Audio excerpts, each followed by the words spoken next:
Call to order this meeting of a city council workshop, the city council workshop to discuss the state's courthouse plans. Someone's coming in.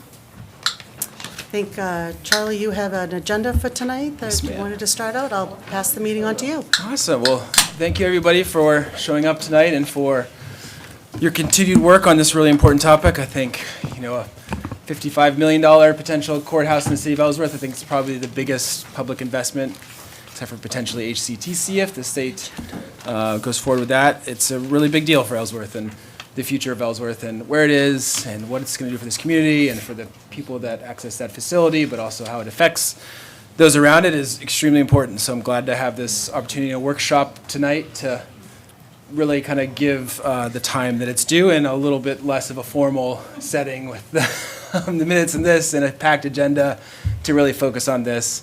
I should also say, this doesn't have to be the last workshop too. I'm really, I'm guessing there'll be more, and we can really, kind of build some consensus and some understanding around this issue. I'm hoping tonight to kind of bifurcate things into two sections: the sort of, can the state build in this location, and the should the state build in this location. And I'd like to, really thank the citizens for a lot of the information. I've met with many of you already on some of those concerns. Matt here is taking detailed notes. We won't necessarily be able to answer every single question in real time, but we're going to be cataloging them and making sure whether it's the city side that needs to follow up or that we need to follow up with the state, that we're doing so appropriately. Also, very thankful to the state for prioritizing this courthouse for a new courthouse. I think anybody who's been there knows that this is really in dire need of an upgraded facility. I haven't heard too much yet arguing that piece. This is, in the courthouse meeting that we had at the courthouse, I really saw a lot of the deficiencies in that building that makes it difficult for defendants and the prosecutors and the judges and all the civil servants that work there to be in that location. And this region really deserves an updated facility, and very thankful for the state for how open they've been to community feedback and to our processes. They gave us a tour of the Belfast facility and really answered some questions that Matt and I had, and they've made very clear that this is an open dialogue as they go further in this process. So today, I think we'll have our legal counsel, Tim Pease, talk a bit about the state build there, and then we'll open it up, I think, first to Terry, just to get things going, to talk about some of her concerns and the concerns of the groups, and then we'll kind of go from there to outline the concerns and the state build there. I think from what I've reviewed so far, and this is preliminary plans from the state, I think the state can build there. I think that under what that could change, and Tim will go more over on how that special use piece works out. And then there's also the question, I'd like to kind of spend the first hour on the if we can. And really, there's, I think, good disagreement on that piece, and I really want to hear that out. I know the council really wants to hear that out, so that we can, come to a better understanding of this process and how these kind of really big projects move forward. Then there's the question of the should, and I know as city manager, I look at this, and to me, that's where I'm not sure. I don't think it really should be in that neighborhood zone. That's kind of where I'm at now, and I could be on the other side of that too. I'm not 100% there, and I don't know exactly where the council stands on that piece. Usually if this is a private developer, it's the city's role is in the can, and calling balls and strikes on those pieces, not in the should. But this is such a big development, and I know the state and the city and the people, we want to get this right. So, getting the council's input on the should piece, and are there creative solutions we might be able to start looking towards to partner with the state on alternative options. I think we'd like to spend the second hour on maybe something along those lines. So with that, I'm going to send it over to Tim a bit on the sort of the status of the can. Great. Thanks, Charlie. Can everybody hear me out there? Great. Just quickly, a little bit of background on me. I've been a lawyer for 25 years. I practice in municipal work, land use work. I do this for a living. I like going out at night times and heading home and eating from a convenience store and sometimes getting a red hot dog on the way home. So this is familiar territory for me. I haven't been heavily involved in all of the work that's gone on for several weeks on this project. I primarily have been working with Charlie and Matt, answering questions from time to time. I am familiar with the project location. I'm familiar generally with an outline that they have provided. But I think we should keep in mind that there are no definitive plans right now. And as Charlie mentioned, if this is a private development situation, we would generally not necessarily even hear about a project or any details about a project until there's an application that's been filed, and we don't have that yet. So what I'm going to talk about is general in terms of what I know, and also this is being publicized, and the state, I'm sure, is listening, and my job is to represent the city of Ellsworth, and so I don't want to give away any legal positions or provide a roadmap if the city needs to preserve some legal arguments as this process plays out.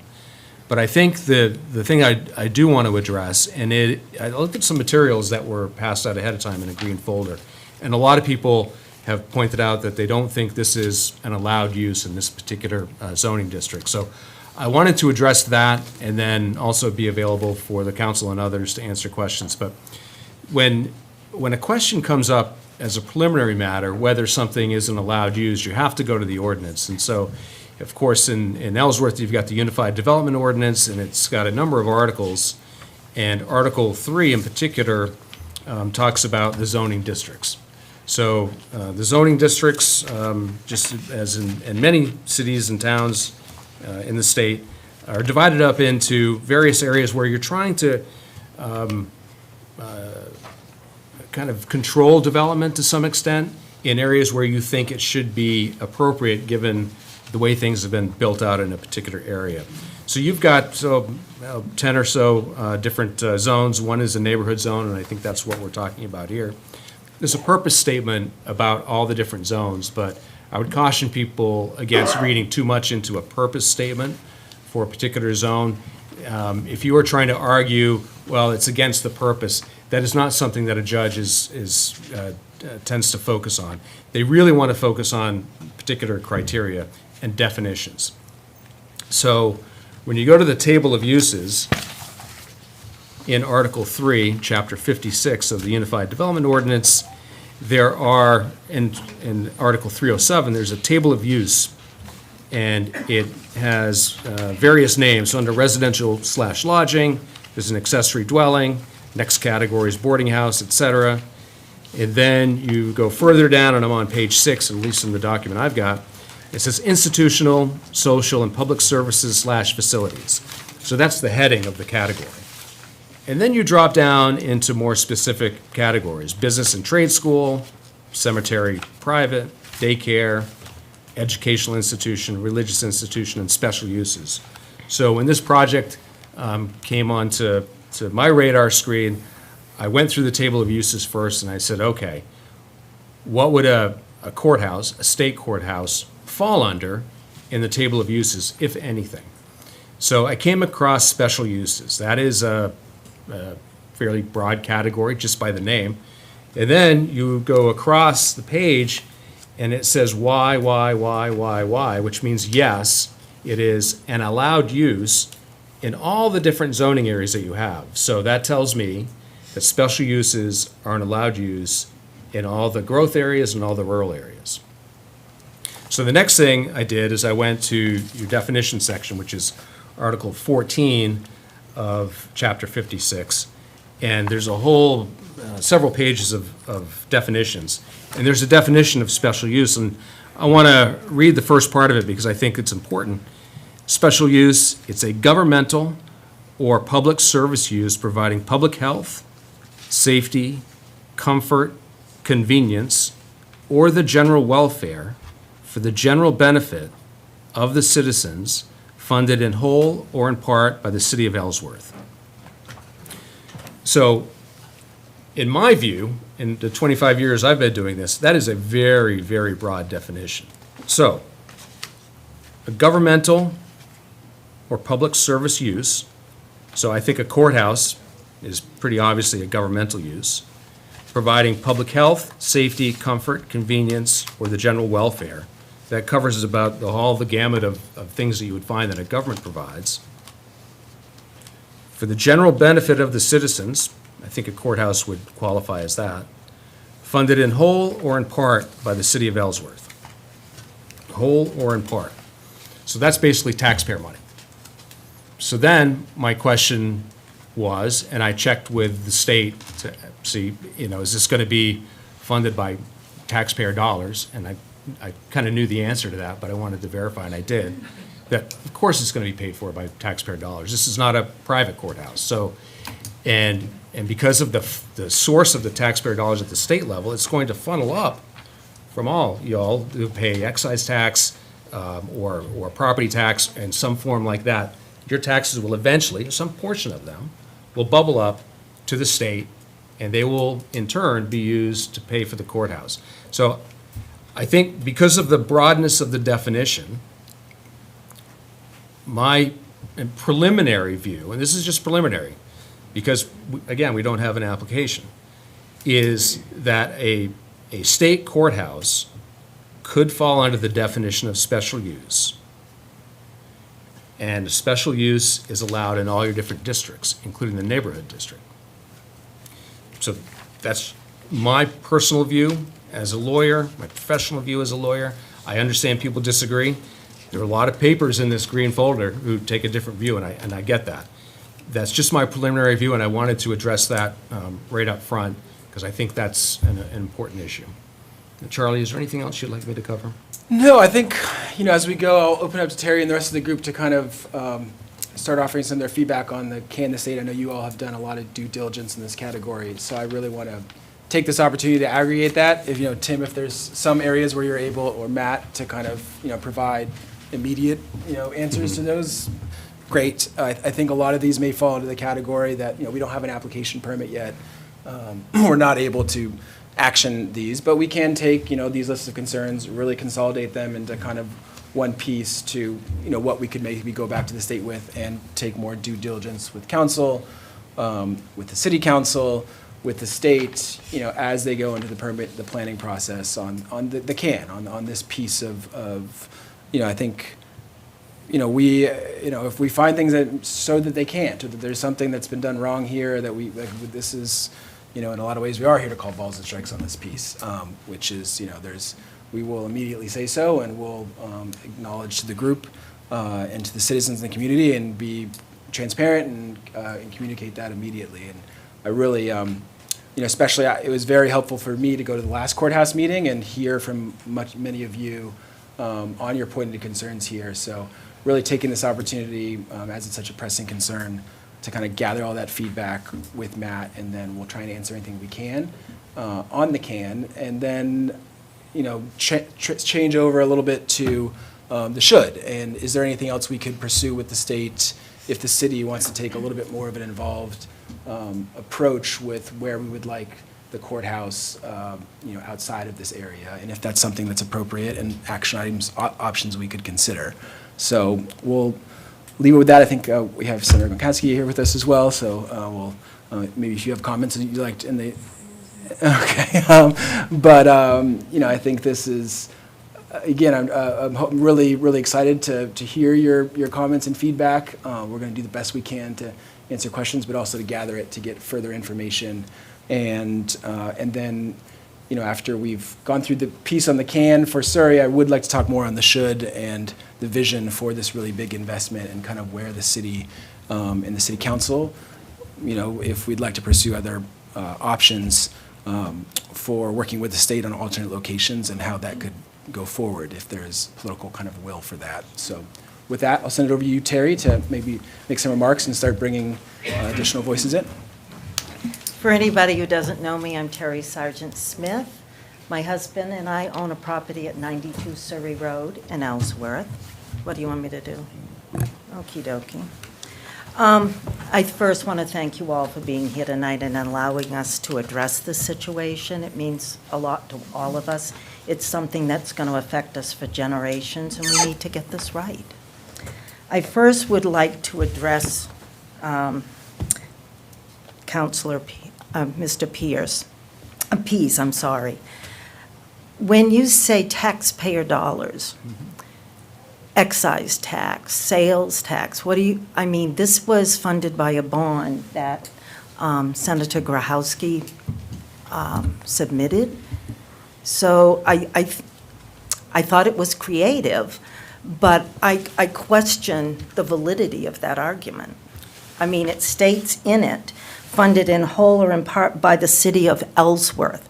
That's the tax dollars we pay to the city of Ellsworth, but not tax dollars we pay to the state.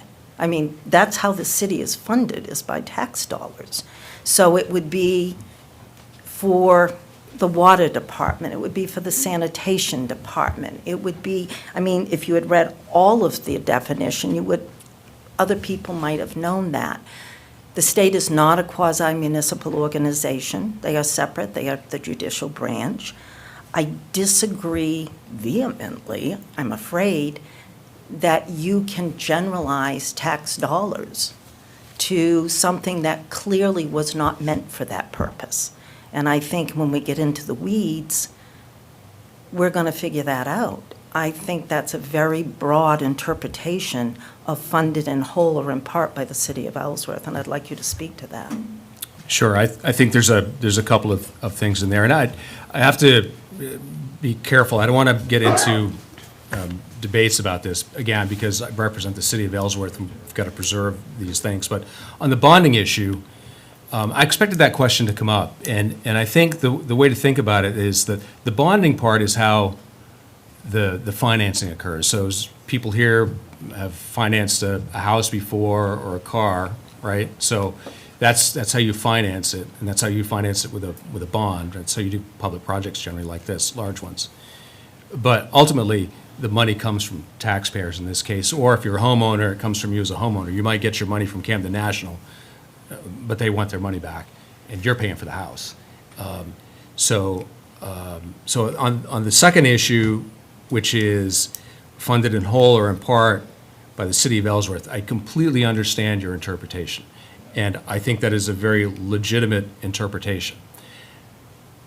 My experience is that when you are talking about interpretation of an ordinance, it's generally, judges typically will interpret it in favor of the property owner, and the property owner in this case would be the state, when you were looking at language. So a judge could say, if the city, and this is the city's own definition, if the city wanted this to only apply to City of Ellsworth projects, it should have said so in the definition, but it doesn't. This is a governmental public service, how it's paid for, not what it's there to serve. So I'm pointing out, I'm not trying to defend this, and again, I represent the city, I'm just pointing out that I think if this ended up in court, I would feel uncomfortable having to defend this particular definition with respect to the state's project. So you are going to hold this body accountable because it doesn't say specifically in the Ellsworth city ordinances that it's for the city of Ellsworth? Is that what you're saying? No, I'm just saying, based on my experience in dealing with judges and cases and doing this for 25 years, I am predicting how a court might look at this and how they might interpret it. I'm not saying whether it's the right thing or the wrong thing. I'm just saying that I think this definition is broad enough to include this particular project. I may be wrong. If we got challenged in court and we won on that issue, then I would say I was wrong. I'm just, in my view right now, I'm concerned about how that language is drafted. Can I interrupt my wife just for a second? Okay. Show of hands, funded by the city of Ellsworth, we may be writing the check. That's right. Okay. And say citizens. So, so as to kind of, we don't want this to go off this way, so our attorney is telling us that don't hang your hat on it, because that is not something very definitive, that the law that you have a definite, it's not there. So he's just giving you the ins and outs and what could or could not happen. He's not saying it's right, He's not saying it's wrong. He's saying, don't hang your hat on it, okay? So let's not do this, please, tonight. Let's have a good discussion. Let's learn. Let's understand. Let's listen. And we'll have a great meeting and hopefully come out at the other end with some great ideas and some plans, okay? And- Thank you. And does the, do any of the counselors have any questions on that piece? I know it's a pretty critical one on, This is important and interesting, and it's really helpful for me, and I think the rest of the council, to hear how this might end up in court. Are we expecting to in part, be basing how we're thinking about this in terms of litigation? What I mean is, if the city decides to push back against this, do we expect that the state would challenge us in court, and now we're thinking about the likelihood of winning that case or not winning that case? Is that a likelihood? It's a great question, and I'll explain why I referenced court. And so what informs me in how to interpret ordinances is it's case law. So all the cases that have come ahead that have interpreted ordinances and how you should interpret an ordinance, that's my framework. So I'm not suggesting at all that this particular case will end up in court or litigation at all. I'm simply saying, just based on my experience, how should we look at the words that are in the ordinance? That's a good question. Thank you. And Tim, just to clarify, the council ultimately is not the body that's going to be interpreting this language. It'd be the planning board, correct? But an application for a conditional use permit would be submitted and reviewed by the planning board, or so ultimately it would be their interpretation? So I want to hold off on answering that question because in terms of the actual process, what criteria does the state actually have to meet and the particular body it has to go through, I think there's more to be sorted out on that. So I don't want to Okay. give away any Okay. opinion on that right now. yeah, I think that's part of the issue here, and I think for communicating is the stages of the process. There will be a planning board, but the state has said they will come before the planning board.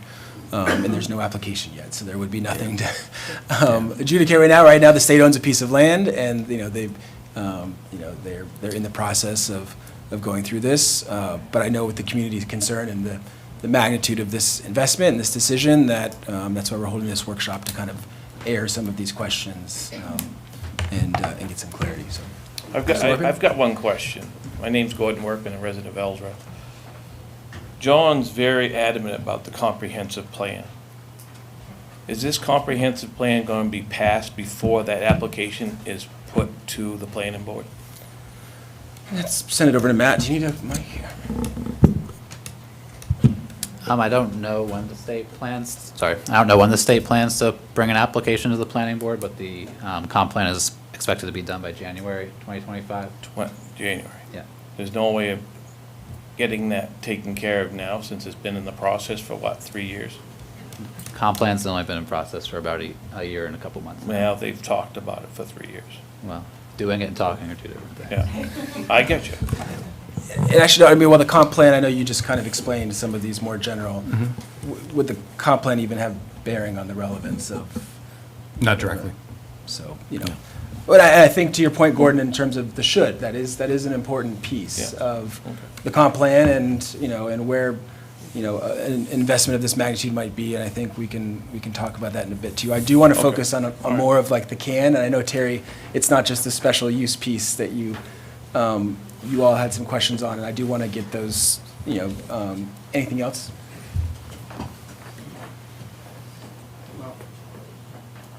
My name's Ed LaRue. I live off the Surrey Road.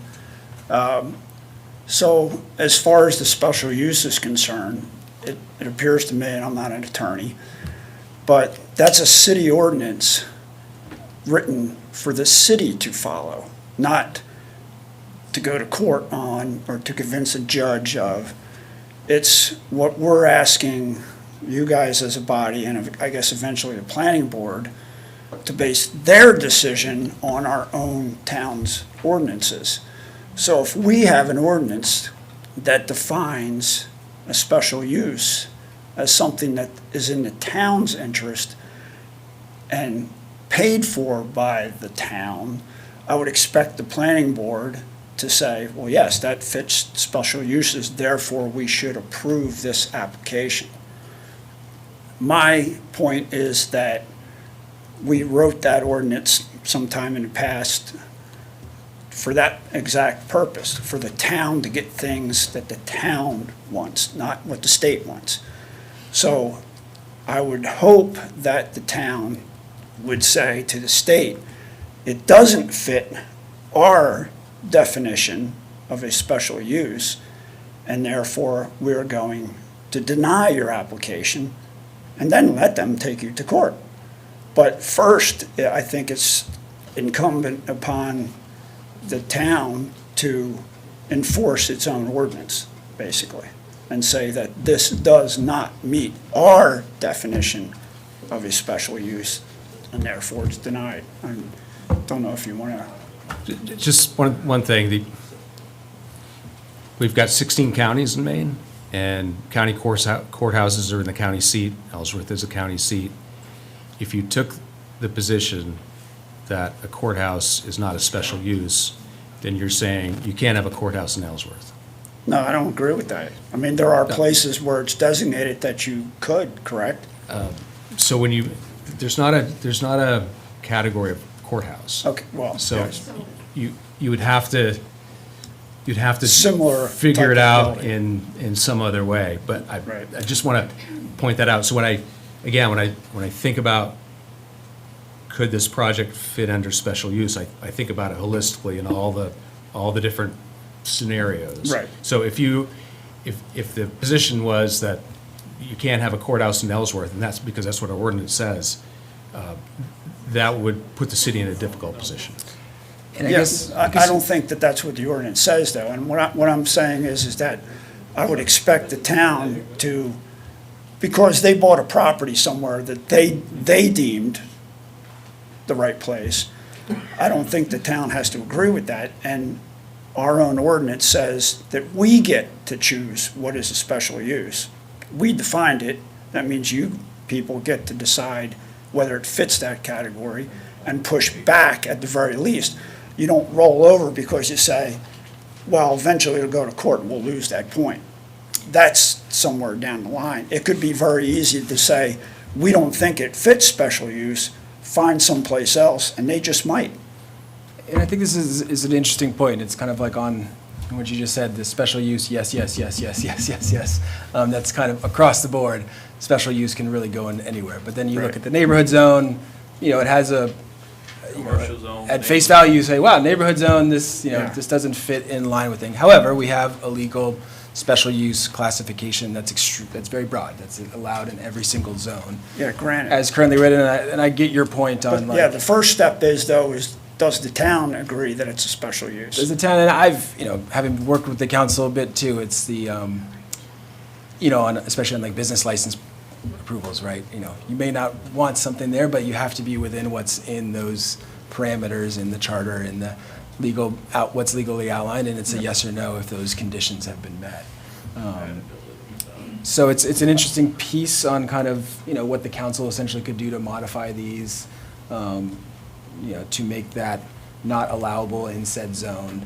And I think that would take some more looking into. I don't think, we can Yeah. answer that question, but I think it's a pretty critical one and a big on the. Yeah, I hey, mean, it seems to me like it's a very critical point, because if it does not meet that criteria, it cannot be built there, right? I mean, it's dead in the water.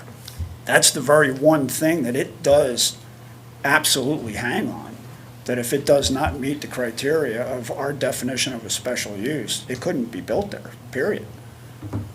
Yeah, I think what we're seeing now is it's broad and there's no application yet, right? So there's Right. not, Well, so we're not you basing don't- it you off don't of. know. But it all starts out with how is the council and the planning board going to view that?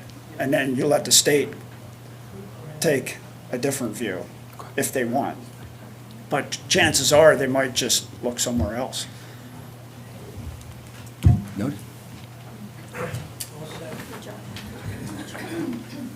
Hi, my name's Jay, and I would take that argument, but apply it specifically to the definition of funded in part or in whole by the city of Ellsworth, because I think that is a little bit more up for debate. And I think saying that the city of Ellsworth is a pass-through entity for tax purposes You know who else our taxes fund? Our taxes fund Canada, Iran, other countries. Like, taxes go everywhere. And so to say that taxes just make anyone able to be funded, like, that's a very open argument. And to his point, if you guys are the ones interpreting it, I think you can interpret that in a more conservative way. That would be my only point there. Can I ask a question of our attorney? So I think what you're trying to say, though, is if we claim that that does not fit a special use, that, and special uses are allowed everywhere, there's not another category that that courthouse would fit into? As far as a governmental building or a courthouse, is there another category other than special use? So, yes, so what, the way it plays out in your ordinance is that if it's not specified as a use in your table of uses, then there is a materially similar use. And so there's a sequence of questions and thought processes you have to go through to ask whether the project is materially similar to other uses in the area and so forth. So if you're going to say it's not a special use in the neighborhood district, you have to say it's not a special use in any district. Now, it might be a materially similar use in some other district. That's a different question, though. Okay. That is more of a judgment call as opposed to look at the definition and apply the definition. Okay, thank you. Can I just ask, Sure. so materially similar use is in our ordinance? Yes. Yeah, so I'll take a look at that. And what would it be materially similar to? The existing courthouse? I meant in terms of the, like, categories that they have to pick from. So I'll read, it's in 305.2. The administrator shall only grant approval of a similar use after having found that the impact of the use will not be any greater than the impact of the use to which it is being compared. I've struggled with that sentence, trying to figure out what that means. It is the intent of the table of use regulations to group similar or compatible land uses into specific zoning districts as permitted uses. Uses not listed as a permitted use are presumed to be prohibited from the applicable zoning district. Okay, that seems definitive until you get to the next sentence.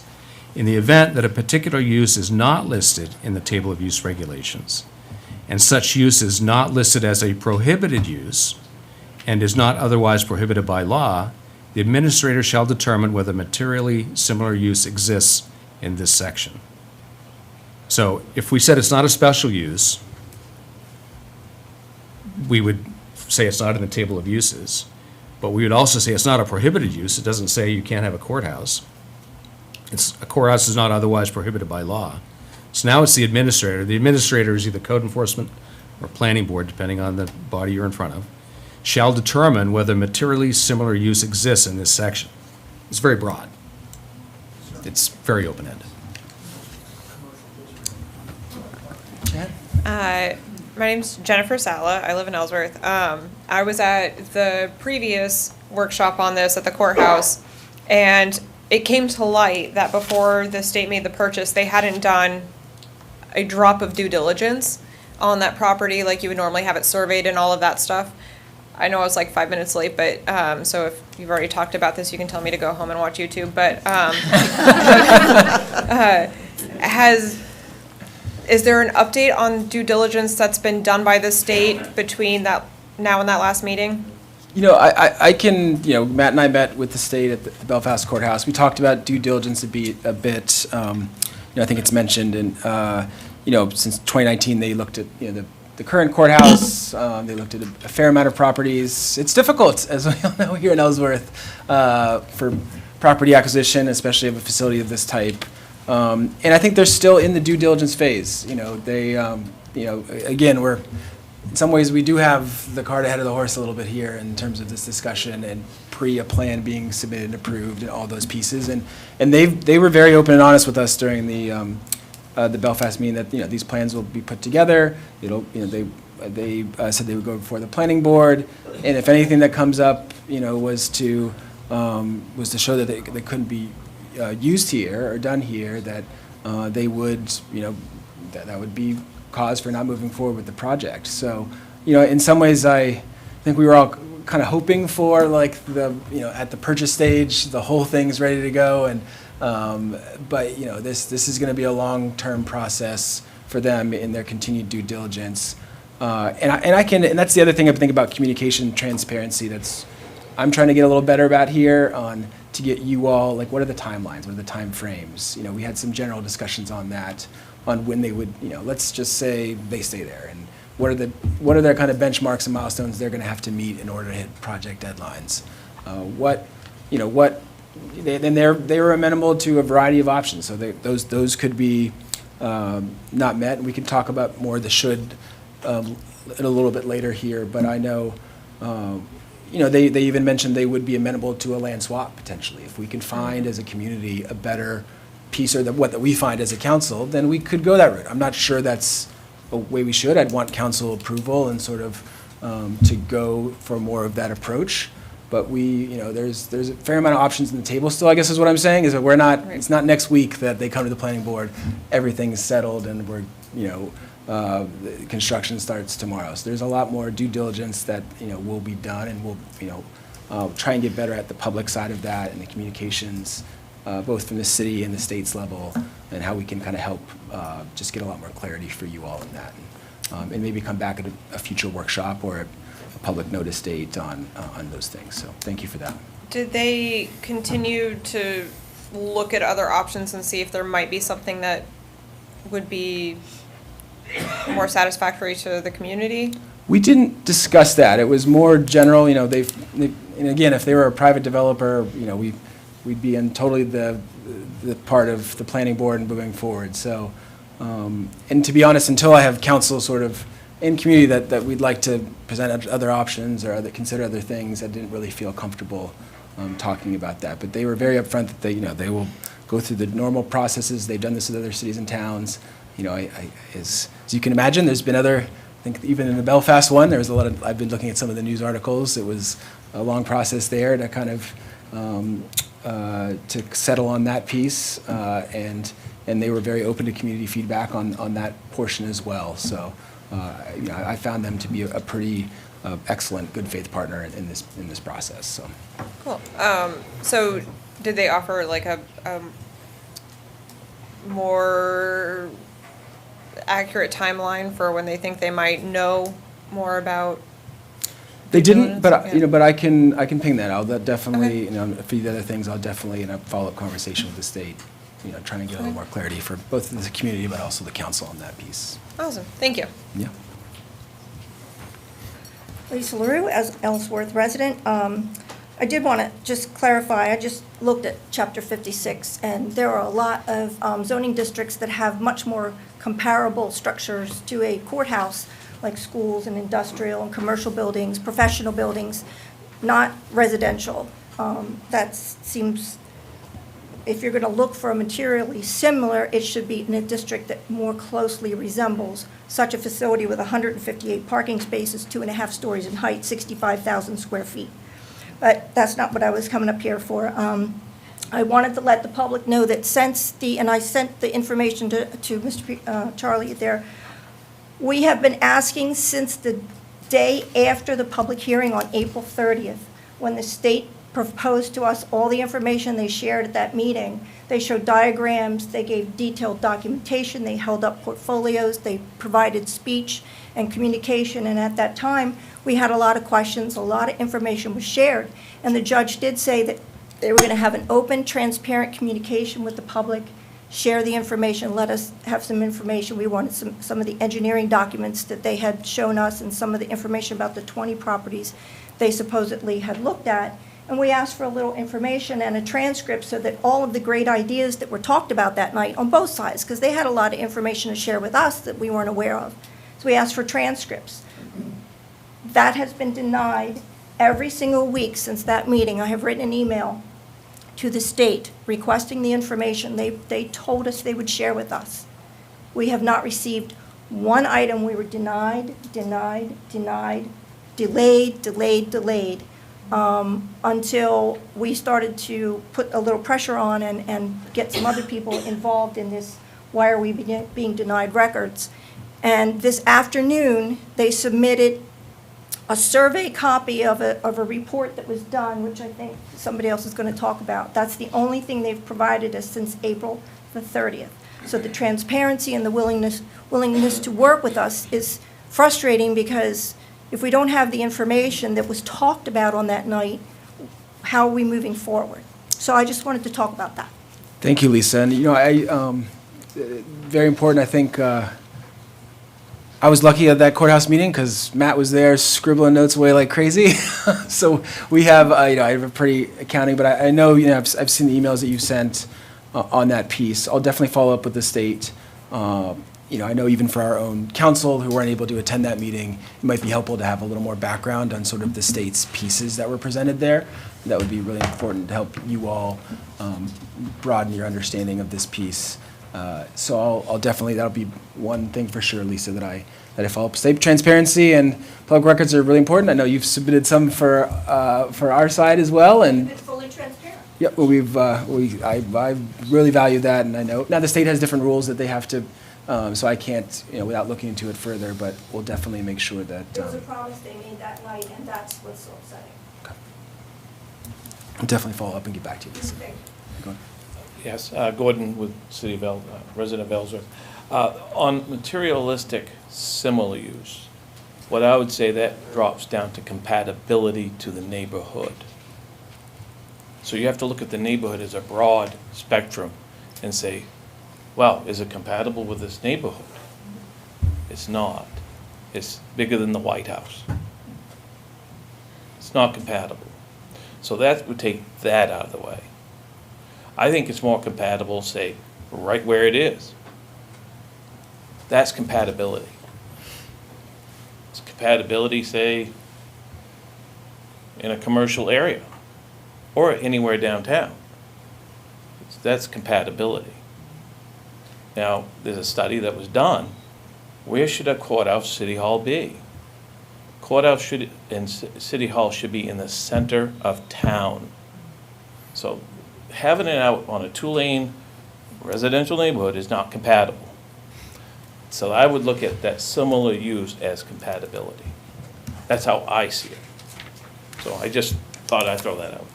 Thanks.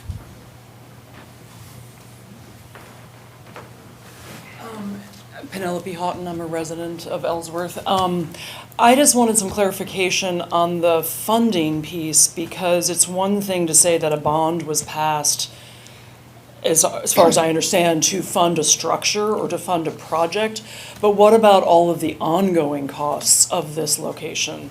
Whether that means infrastructure improvements, water and sewer, transportation, maybe public transportation to get people to this new location, since the likelihood of their walking is pretty slim up that hill.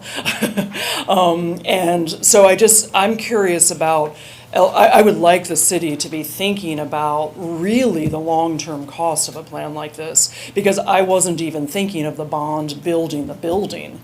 I'm thinking of the ongoing expense of redundancy in locations, of transportation, of services, of employees, of infrastructure, and probably other things that aren't coming to mind right now.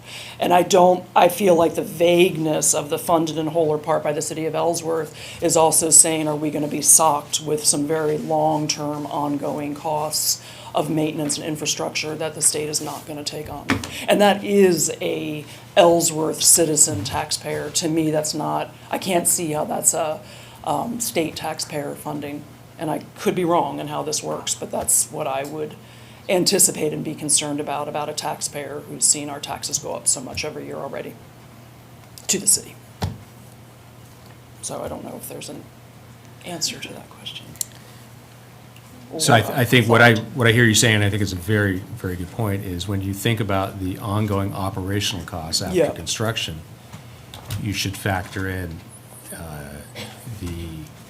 does that location cause the cost to maintain it going forward Yeah. Is that more or less than it would be downtown with all the infrastructure associated with it?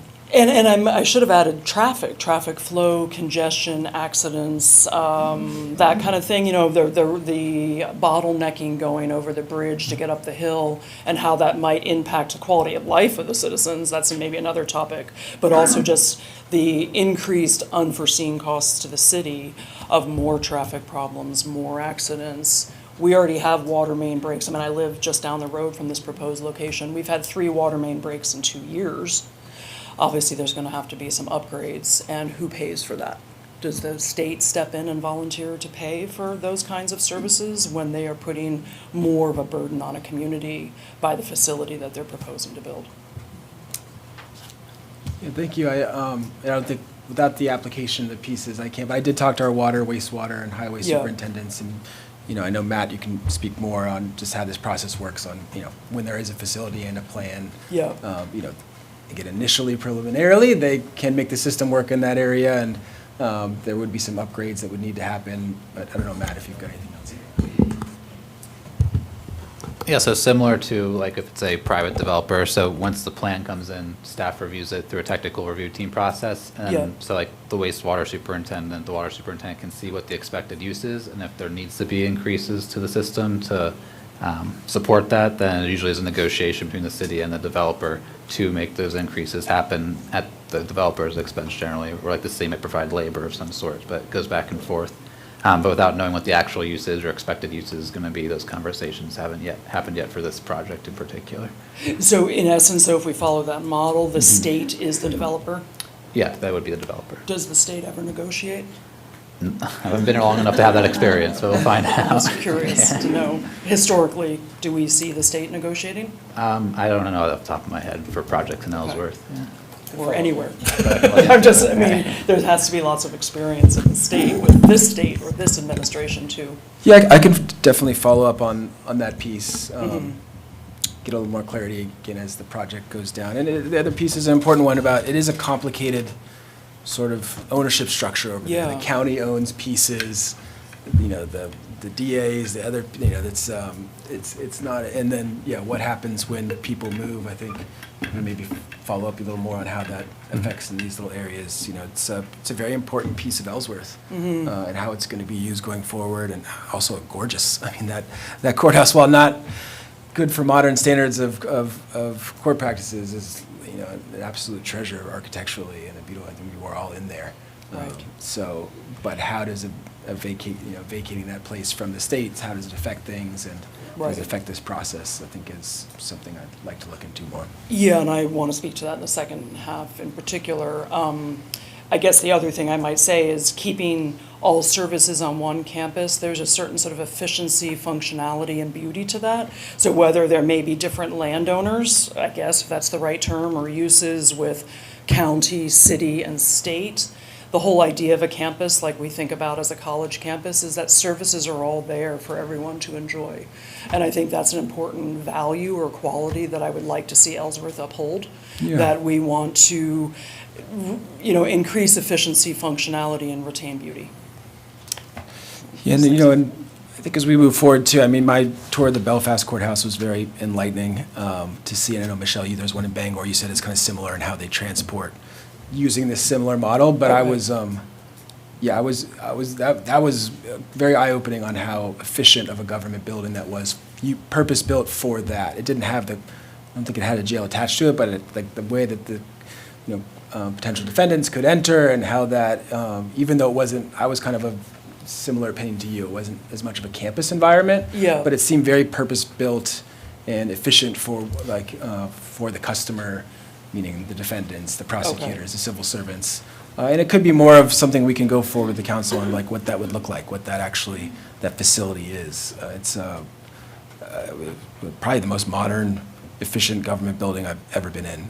You know, and I've been in a fair amount of federal, state, and local institutions, so it really got me actually thinking about our own clerk's office and how they do clerking there. Okay. But yeah, I mean, we can go into more detail on that too. And in Belfast, I'm curious though, is that a renovation of an existing structure, or it's a totally new location? It was a build new, yeah, Okay. on a pretty small. I mean, I shouldn't say pretty. I don't want to. But yeah, it wasn't an enormous location, but also closer to their downtown, so. Okay. But yeah, again, it got me thinking on more on, what I don't know on other pieces. Because Terry, I know you've mentioned some other courthouses that have done this other Yeah. redesign model. But they have, done due diligence of the state since 2019 and through lots of the processes there to see what could work. And that could be, much more expensive. I think I have to take the state at their word that to build a facility that could be as customer-centric as the one that I saw in Belfast was, to Yeah. build it under current constraints could be very, very difficult, so. Thank you. Courthouse in Belfast in a residential neighbourhood? No, it's downtown, yeah. I don't know their exact zoning, if there's any residential around there. No, definitely a downtown type property, yeah. In your packets, there is a budget for the addition onto the current courthouse, and its 2023 price is I think $39,000. So escalate it through the COVID, balance of COVID, I think it would come out likely to what it was, what we're being allotted, which Senator, 55 million. So I think it would come into that. And I would like Mr. Shea to speak to the site. I think that may be the next section that you want to do.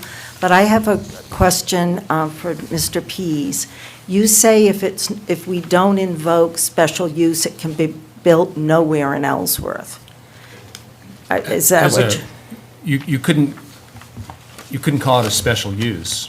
You would have to interpret it. put it in a as- commercial zone or an industrial zone or in the downtown district or Well, you would have to go any to- place but a neighborhood You zone? would have to go to the materially similar use and say what is, so. Well, it talks about certainly if impacts it's there. going to be next to the existing courthouse, or it's going to be off High Street, or if it's going to be off, Route 3 or something like that, and in a commercial zone, to answer a question that was spoken about current courthouse locations. We have 16 counties.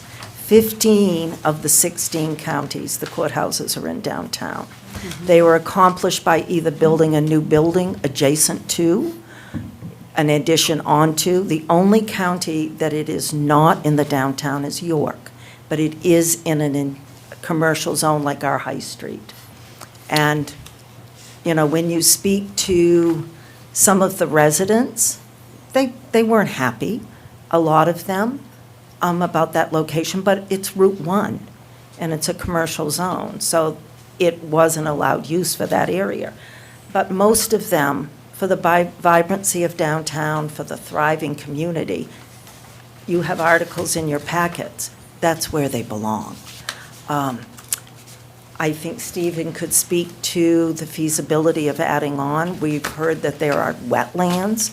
There are no wetlands between the courthouse and the Andrew Peters house, I can assure you, and I know nothing about it. It is a hill. Is there ledge? You bet. There's ledge, but there's ledge on the Surrey Road, too. But ledge is dealt with. We're in more modern times here, so it is something that can be taken care of. Most courthouse projects, they're purchasing less than an acre and certainly less than 2 acres. All of a sudden in Ellsworth, when they did the plan for Ruth Foster's site, she has 1.89 acres. They got a courthouse and they got a parking lot on that property. And all of a sudden, they're asking us for 4, 5, 6, and 7 acres. Do we know why they want so much land? Is it to build a state prison in years to come?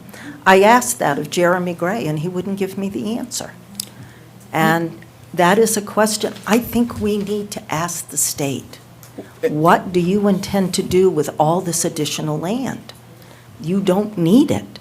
What they purchased in Androscoggin and Somerset, one was .2 acres and one was .6 acres. So why do they need so much land? It doesn't make any sense to us. And I think that's a question that we need answered before we progress at all, Because if 5 years down the road, now they will have a very difficult time putting it on that ravine-laden property out on the Surrey Road. But if that's their plan, we need to know that, because this room will be filled up by about 3,000 people. I mean, if Hancock County wants a state correctional facility, a residential neighborhood zone isn't the place for it. So those are questions we need to ask before we move forward at all. My last point is commercial zone. A courthouse can go in a commercial or industrial zone, am I correct? If you invoke materially similar? Again, I go right to the ordinance and what it says. The administrator shall only grant approval of a similar use after having found that the impact of the use will not be any greater than the impact of the use to which it's being compared. So you're taking a courthouse and evaluating the impact versus something else that is allowed in the ordinance. So what, in terms of the scope of a courthouse, size-wise, what would be similar to that? Big A box. school, maybe? I would say a big box store. Yeah. So you would, I think So the you planner. could go in a commercial zone. Well, what the planner would do is say, okay, what is the scope and scale, impacts, traffic, all the other sorts of things? Aesthetics, Compare it to all of something that. else that is an allowed use, and then look at the impacts. Okay, so it can go other places in Ellsworth. Again. I just wanna you be have to- you have certain to of go through that. that exercise. I mean, I just want to make certain that if it's deemed that it cannot go on the Surrey Road, we're going to lose the project. I Yeah. mean, none of us in this room don't think we need it. We've all been in that courthouse. I mean, they funneled us up through the bowels, so we know how bad it is. So, I mean, that isn't our point. Our point is that the residential neighborhood zone is not the place for it, when the next largest building is 4,200 square feet, not 43,000 square feet, like the state said. And it is a convenience store. I mean, that is the crux of it. That is allowed in the neighborhood. So I think that's something, through this process, and Charlie, you've been wonderful saying that it's going to remain open. I think that's very important, but. Can I ask a question about, so this was in our packet? So it's a renovations concept. It's a March 2020 Yep. study. It had Ruth Foster's property on it. It had this property on it. Yep. And it had building off-site on it. So did The the state. state do this? State So did the that. state received this, The state did that. they did that, and they determined they could build it's just 3-story addition. Well, that's a and- kind of a hideous little interpretation of it, but yes. So- I mean, with the proper architecture and the proper engineering, it could be gorgeous on that site. Sure, but just to clarify, my question is, so the state did this plan Yes. that showed they could build a courthouse Yes, on the current courthouse location? yes. And did they provide a reason why they didn't do that? Well, they told us in their update because of wetlands and ledge. Okay. I think it also could have been about cost. And they said cost, but you have that's why I included that. Okay, thank you. You're very welcome. And they did, from everything I can see, they did do a pretty intense amount of review and studies on the feasibility of that. And I think, Terry, to your point, I think we are kind of bridging. I think we're finished with the can, but I would like to. Yeah, I've got to run, Sure. I'm Oh, yeah. sorry, but I wished I had more time, but I don't.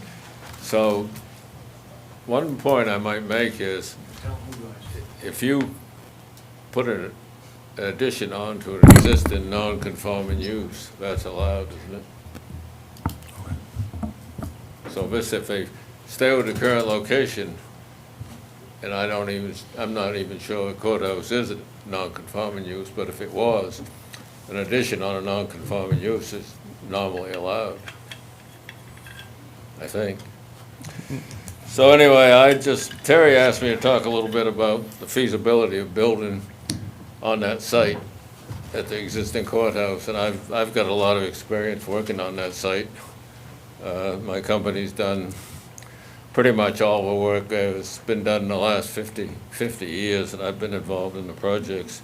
And I've looked over the state's reasons, and I can't find anything that can't be overcome.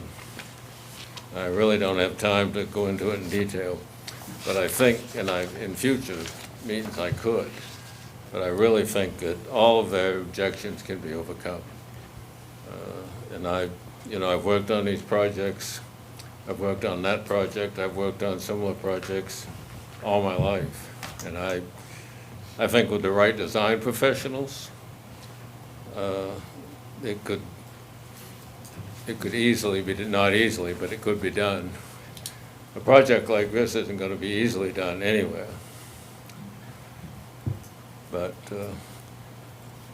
for instance, they said the amount of buildable land is limited by wetlands and would not allow for sufficient parking space on site. I think that can easily be overcome, and I don't know where there's any wetlands on that site. They talk about the existence of ledge. I think anytime you build a major project in the Ellsworth area, you're going to run into ledge. That's not easily, but it can be addressed. And I think they talk about the building would have to compromise on issues of security and public access. And most important, the cost of undertaking such a building with all its limitations would significantly exceed the cost of new standalone building and be beyond the budgeted cost of the project. I don't think they have done enough homework to know that this is the case, especially to pat on security. I don't see why they can't design a building that would be secure and have public access. If they owned this, if this project was being done in New York City, you can bet they'd find a design professional that could address those issues. But I'm sorry, I gotta run. Thank you, Steve. And What I think it's important. got any questions about anything I've said? I do, Steve. I agree with you on the wetlands. That sits on a ledge. There's no wetlands up there. But with Ruth's house, when you're looking at that, do you picture it that they would use her house or tear her house down? What would you think they would have to do? I think that they could not have to tear her house down. I think the existing acreage behind her house would allow for parking. Yeah. And I think in a long-term plan, Ruth has talked about this, maybe with some of you people, her house could be turned into some sort of a facility that would complement the whole project and really make a really first-class project in this area. If you don't build a courthouse there, what's going to happen to that area? It's going to continue not to contribute to the quality of life in downtown. And who knows what's going to happen to the existing courthouse when they lose the state rent they're getting? And who knows what's going to happen to Ruth's house when she passes? But if it became part of the facility, it would almost guarantee that we'd have a quality installation in the whole area. Sorry, I gotta run. And I'm sorry. Thank you. Thank you very much. So I think that kind of. May I just follow up a little bit for Stephen? Sure. I have a dream, and I've chatted with Ruth many times about this. Ruth is why we have family mediation in the state of Maine. She is considered the mother of mediation in the state of Maine. I think she is our matriarch. She is one in a million. And I think, God help us, she's not going to be here forever. Making her home the Ruth S. Foster Center for Mediation is a tribute that would be fabulous. And I think that's what we should be looking at, making that campus an amazing thing. My conversations with her are direct and she loves she wants her property to benefit this city and this county. That is her goal.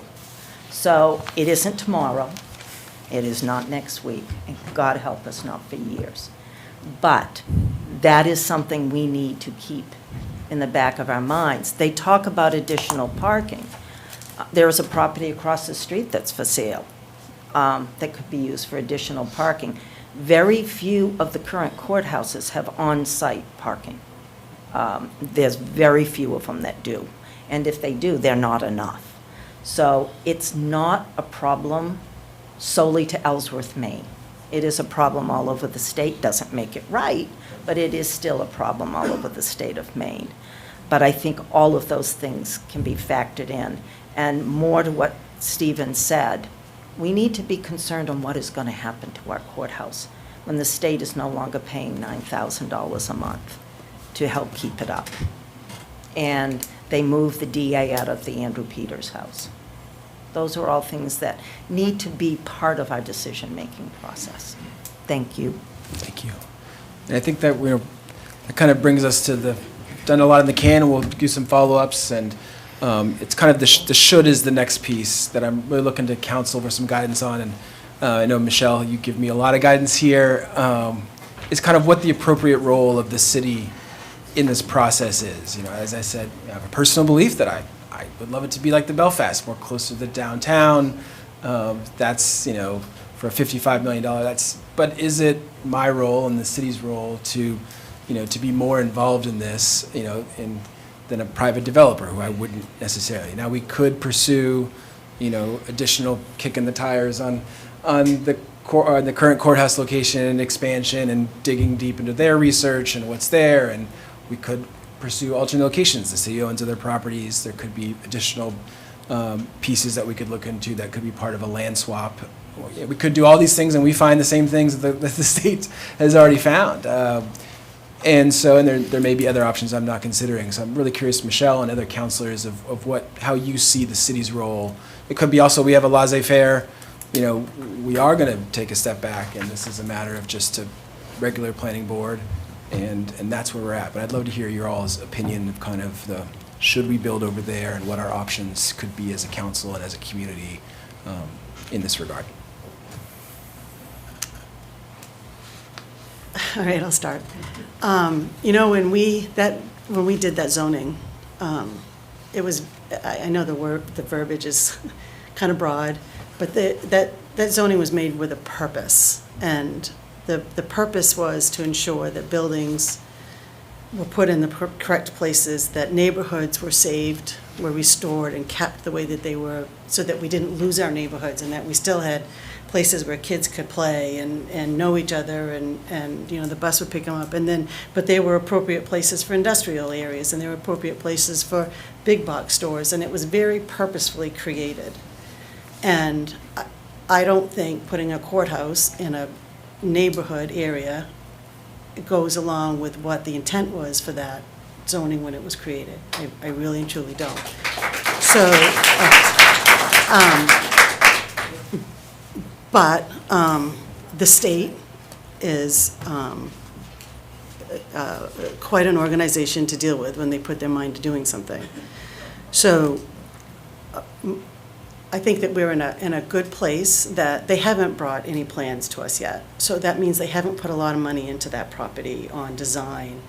And it may be a great time to really dig down with them and have some conversations with them about the area that they're putting that courthouse, and that it isn't appropriate, and what can we do to help you move it somewhere else? What is it you need from the city of Ellsworth to ensure that that doesn't go there? Because it isn't appropriate.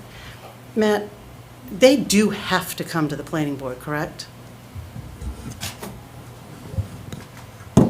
Maybe. They told Charlie and I that they will come to the planning board, but again, as Tim mentioned earlier, figuring out the standard they have to follow when they come. We're still trying to figure out exactly what that looks like, because they're the state, and so they're usually exempt from like a lot of the local ordinances and stuff, but if they are coming to the planning board, what's the point if you're not going to follow Ellsworth's ordinances? So it's been kind of a figuring out what we can expect from them and what we can ask them to actually follow. And so Tim and I are still figuring that out. Yeah, okay. I just think that if there's a group, and I know I missed the Belfast meeting, and I apologize for that, it had worked, but I think if there's a group of us that could, really meet with, and have it be counselors, and maybe even the planning board or and a citizen or two, to really talk about why this is not appropriate, what can we do, and just start some conversations with them about moving it. And I don't know, I know they way overpaid for that land and they won't get their money back for it. But that's not our problem. We didn't tell them to pay for that. But it's still gonna have to be something that we have to think about and talk about with them. But that's what I would like to do.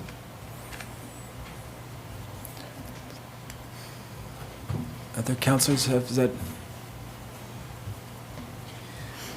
I'd like to hear what the state thinks about all this, what we've said, and I'd like to look into their flexibility on compromise and their willingness to guarantee certain things.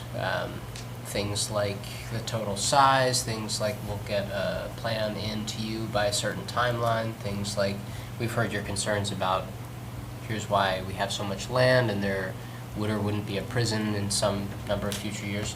Guarantees like that, as well as compromises. If they come back with a traffic study or see the studies that we've done, potentially there are compromises they'd be willing to make, concessions like putting in sidewalks, like redoing some of our traffic light situations, things that would fix the problems that they're going to create with this. On the other side of things, I haven't heard anything that strikes me tonight as that the ordinances say that there shouldn't be a courthouse in the neighborhood area, because that's, I think, how they're broadly written. But as Gordon mentioned, we're right in the middle of this comprehensive plan, and part of that is looking at our ordinances and coming up with real examples as we move into the future together as a city, and looking at, well, that doesn't quite make sense for how we see ourselves moving into the future as a city, and so ordinance need to be changed to reflect how we want to grow as a city. And so I think if that's the route that we want to take for the should we portion, I think it would require us to go back in and actually make some definitions that say this is what we want, this is where we want it. And maybe Matt has something to say about if we could go in and change the ordinances before they get a plan to us, or if they would push back against that. Is that an action that we could take? Is my question, I suppose. I mean, it is possible. It's just a matter of whether that's what the most prudent move would be, whether the council believes, again, like a land swap is more of a practical solution, or if they would like to spend the money to change like definitions for this one particular instance. Should we just keep going down the Sure. road? Saying what we think. I mean, I agree with both of you in terms of, on a scale from laissez-faire, let them do what they want, to putting some pressure on them. I think it's clear we should put some pressure if we, in the ways that we can.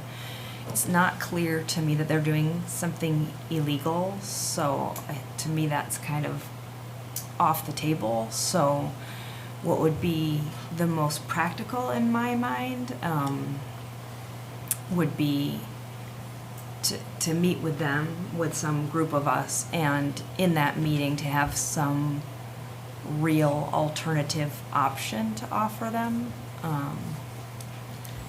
That's just the way it seems like to me would be the best, rather than going and saying you shouldn't do this because of X, Y, and Z, to say, the community is concerned about this for all these reasons, and here are some options that we have. And I think the Ruth Foster thing is a beautiful idea, but I don't know if, like, that just can't be like maybe in 20 years or whenever. No, I mean, it would have to be I think something like that would be amazing, but we'd have to be able to show up with a real plan, not a pipe dream. And same with a land swap or anything. That's just how I'm thinking about it.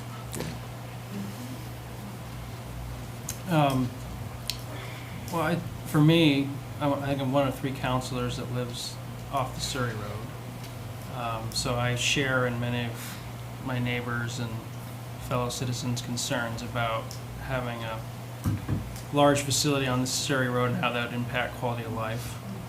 I also practice in the courthouse, and it is not a great facility. So I also really enjoy being able to walk from my office to the courthouse. And I know a lot of, seems like half the buildings around here are law offices. But there is a real kind of critical mass having the courthouse, city hall, everything downtown. So ideally, I would love to see the courthouse be renovated on that site or somewhere built downtown. I think that would be the best outcome for the city for a variety of reasons. I also believe, I like where this conversation's going. I really appreciate everyone's input here. We need to engage with the state, and we need to say, we have real concerns, and how can we make this work? And because ultimately, if we don't want to get into litigation with the state of Maine, with the judiciary, that's, I don't know how that plays out, but I don't think it would go well for us, despite our excellent legal counsel. So I think it's an I think the state flubbed it with just coming in here and be like, oh, here's the courthouse is going to go here, right? Like, that was poorly executed. And now, and everyone, I was very impressed with the response and the organization. This is all to say, I think it's a good opportunity for us to engage with the state, engage with the judiciary, talk to them, try to figure out what other options are. Because ideally, I love the idea of utilizing Ruth Foster's house for that, and utilizing that space. I think that would be the best outcome for Ellsworth, but at the same time, there's a lot of factors here that we'll have to work through. Yeah. Steve, do you have any? I've got all kinds of thoughts. No. First thought is this: if I drew the lucky straw and I was the guy that got to pick where the new courthouse was going, it would not go on the Surrey Road, I can tell you that. But I didn't get that straw. The state come in and bought the property. And certainly it's upset the apple cart here in town. And I feel that I still don't have a real gauge of where the state is. I think that information is withheld. And I don't know if that information is withheld at the state level or they don't know themselves. I really don't know where that comes from. But I certainly would have not have picked that area. I would have picked an area where there would have been less people affected by that. Having said that, I think that we have to balance what's going on and try and find some solutions and not talk about the problems every day. I'm not saying anything bad about talking about the problems, but what I am saying is we can circle the problem all night long until we bring a solution to the table. And we can circle the problem and circle the problem and circle the problem, but let's come up with a half a dozen solutions to the problem, and let's see if the state would be in agreement with talking about that. I'm not sure where they are. I can't quite figure that out. And until we identify where they are they steadfast on, look, we put out, I'm going to say $875,000, and I don't care what you say, it's going there. Is that where they're at? Or are they not there? They bought the property, it's a big number for all of us, but it's a nothing number to them. Are they willing to revisit that? Because certainly there are many other places that we all would have picked, but none of us had the power to pick. They did. So one hand, I would like to see everybody push a solution, and instead of saying, oh, this is wrong, that's wrong, we don't like this, we don't like that, push a solution. Would you be willing to go on the Bucksport Road, on the Bangor Road? They've looked at all of this much more than all of us, probably. It sounds like it's been going on for 5 years behind the scenes, perhaps. So until we come up with alternatives, I think we're just spinning our wheels. And let's sit down with a handful of options and get the real feel from them. Are we fighting this grizzly bear that is going to wipe us all out, or are we fighting with a more polite position? I think that's the big question that I have. And if we have a polite position and we have a solution, let's see if they'll talk about it. But we can't just say not in our backyard. Everyone can say that, not in our backyard. We've got to have a solution that affects less people than's here tonight. Yeah, and I met with the state once. I know Matt's had a lot of back and forth. I can say that they've been open, honest, and amenable to this process and to some of the things we've talked about. I know we're hoping to have some councils in the last meeting. So I really, and not to push back a little bit, Patrick, but I think we kind of both flubbed a little bit too, the state and the city. We knew about this earlier on too, as they were exploring things. I don't think we quite realized how quickly it would sort of come up, and then maybe the notifications to the council that needed to happen earlier, and the notifications to the public that needed to happen earlier. I think there's a little bit of both on just how we could have better partnered. It's kind of a case study, and hey, all right, maybe next time around we can, and also where we're at now. So I really feel that it's not the big grizzly bear here. I could be wrong, and I think maybe that's, as you said, Michelle, let's getting together and with some counselors. It seems, we'll wait for Tammy to say something, but. No, you're pretty much saying everything that I was going to say. Yeah, and seems like the councilors, can you, in this piece, yes, as of now, and there's a variety of processes, should you, really feels like more of a downtown, an investment of this size, and, and to your point, Steve, let's bring some solutions, because, we very well could go down this path, and, we think this is great, we think this, and yes, we've been down that. It doesn't work for X. It doesn't work. This is a pretty substantial facility, but let's kick the tires. Let's, this is so big and so important for the team. Let's start getting back on a better communication clip with the citizens of where we're at and where we're going. It's going to be a fair amount of staff and council resources to do here, but this is a big one, and really a big one for the future of Ellsworth. And so let's I'll definitely follow up with the state and with Matt and try and move quickly on some of these things and be transparent with you all to the extent possible, so that where we're at in the process, and try and involve the community in that, if there is amenability to these pieces. Can Tammy talk, because she didn't get a chance? No, that's okay. So I am certainly not in favor of this project, as I live less than half a mile from the project. I think that we definitely need to push back on them a little bit, but I think we should do it as creating a relationship with the state, that was some of the things that we talked about as a council, is trying to build those relationships with our partners, and trying to, propose a working group to really try to work together with, as Steve was saying, on some solutions and how we can make this better. Excellent. Casey. Can I just ask one more question? And I think I just missed this somewhere along the line, but the number 65,000 square feet keeps coming up, and I just didn't catch where that came from.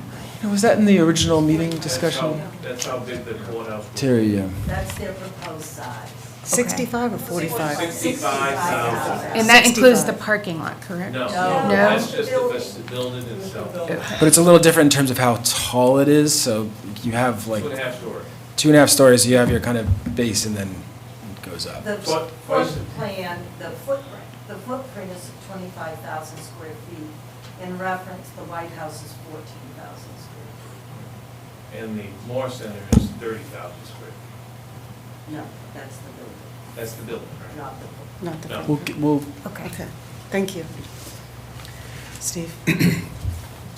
One further point that I would just like to think about, and maybe I'm misunderstanding, but I don't think so. I'm guessing that the group that is here tonight is feeling that you have run up against a block wall in dealing with the state. Is that fair to say? Yes. So is it a solution that this council become more involved in that process?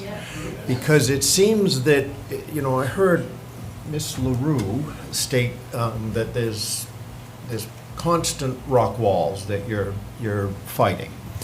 And I don't know that we won't hit that rock wall too, but it's the next step, I would think, to try and become involved as a council and a planning board, to see what kind of rock walls we encounter, or maybe we can find a hole with a rock wall and some common good. And I think at the end result, if there's 1,000 pounds of rocks that we need to roll out through here, if we're all pulling on the wagon, it's going to roll easy. But if we're all pushing against the wagon in a different direction, we haven't done anything. And in some regards, I'm hearing that you're pushing on the rock wall and you get someone opposite you pushing, and maybe it's time that, you said, Charlie, that you had met with the state and you seem to think that they were fair listeners? Yeah, and they were open to options and kind of this process, and I think, and just some of the points you made, Tim, on we haven't submitted a plan yet, and there could be things, and that they find that could be deal breakers for that site. This was sort of an initial piece, and to your point, Tammy, I think how do we create a partnership here, an orientation of such as I know. Sometimes it can be difficult too when you, as a city and as a body, you start getting public records requests and these other things, and you kind of, the rock wall is more institutional than professional, or that piece. It's almost like, where does the appropriate level of coordination come from? And so I'm hearing here that we can, to your point, Steve, maybe establish that with the city and come in with a group of counselors as a first step, and then maybe kind of report back to the community, but then also really get our ducks in a row of, to your point on bringing solutions and how we can find some compromise and understand their positions too, because they have stakeholders as well. That courthouse and their stakeholders that need it, and they've also committed to Ellsworth and Hancock County a pretty big investment to happen in a good time frame that we all know we need. So I really think the state and us, this could be a big win for everybody here. So, Cara, did you want to talk? Yes, thank you very much. My name is Cara Romano. I'm the director of Heart of Ellsworth, the downtown organization. Many of you here probably know what the organization does. We bolster the downtown, and we support through community events like you hear outside going on right now that's disrupting this meeting, as well as we support the businesses in the downtown. At the beginning of all of this, we heard from quite a few downtown business owners, especially the restaurants, that were really deeply concerned for all of the reasons that were spoken about here. And while I can honestly say the board of directors has not taken a stance on one side or the other, I'm here speaking on behalf of the downtown businesses and just saying that there is a lot of concern about the courthouse leaving the downtown district. And to Councilor O'Halloran's statement, in our backyard, that's what the downtown businesses want, is for the courthouse to remain in the downtown. That was abundantly clear. So I appreciate all of the time and energy and effort that each of you as citizens, and perhaps some of you even business owners up there that sit in traffic every day and are here, really appreciate seeing the community coming out, getting involved and being engaged, and taking all of your personal time to take care of a situation like this. And I really appreciate the council being so willing to listen, to hear, and the transparency. And I just have to say, Manager Pierce, I actually just want to outline that there was a lot of change in leadership when this was first starting. And I think there was a very significant difference in the past than there is currently. And so the timing probably wasn't so great that everybody was able to pay attention to this. There's a lot going on. You folks have just come off budget season. So I just want to make sure that everybody in this room realizes that we're all here now and that we're solution oriented. And I just think that this was a great meeting. So thank you. The LaRue again. I was gonna read this whole big thing about traffic, because that's what I was told to read tonight.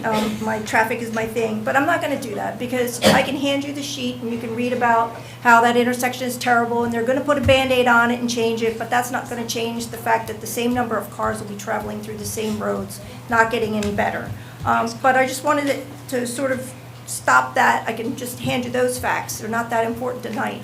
What's important is this meeting is changing how we feel, at least for me, because at least now we feel like somebody's listening. We just hit the wall and we couldn't get anywhere. So we really appreciate the fact that you guys are willing to talk to us and you have opinions and ideas, and solutions are the answer. If we can find compromise and solution, that would be wonderful. That's all we want. We want Ellsworth to be the best it can be, not just for our neighborhood, but for the whole city.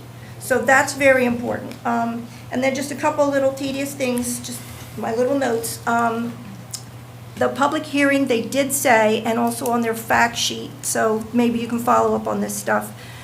They did say publicly and on their documents online that they would meet all the planning board criteria. They made it very clear at that meeting when she spoke that they intended to meet all of our planning board criteria. They weren't looking for exceptions. However, if you could have a copy of the transcript or the tape, then you would have that information. But we haven't been able to get it. Maybe you can, because maybe if you say we want to know what was said, we can't remember everything was said.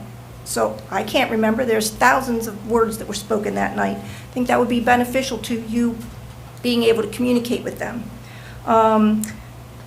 The fact sheet also said that one of the reasons why they didn't want to put the 2.5-story structure on the existing property is that in order to do it on that smaller space, they would have to make it a 3-story structure. So instead of 2.5, it would be 3-story, and they said it would be aesthetically unpleasing to have a 3-story structure downtown. It was more aesthetically pleasing to have a 2.5-story, 65,000 square foot building in a neighborhood. So that argument on their fact sheet, that's on their fact sheet, that they sent out a week ago, 2 weeks ago. It's a 3-story building right over there. Oh, the present courthouse is 5 stories? Okay. So those are just a few little things. Oh, and we also have, just because there's the group of us that have been working nonstop, day and night, since this whole thing started. And then there's the other residents who just lose sleep over it, think about it, and maybe don't know how to act. But in this time that we've started, since prior to the public hearing, we have over 1,000 signatures from the residents of Ellsworth and around the area. Over 1,000 signatures, and we're not stopping. So we just want you to know that it's really important, and we appreciate your time in helping us find a better resolution.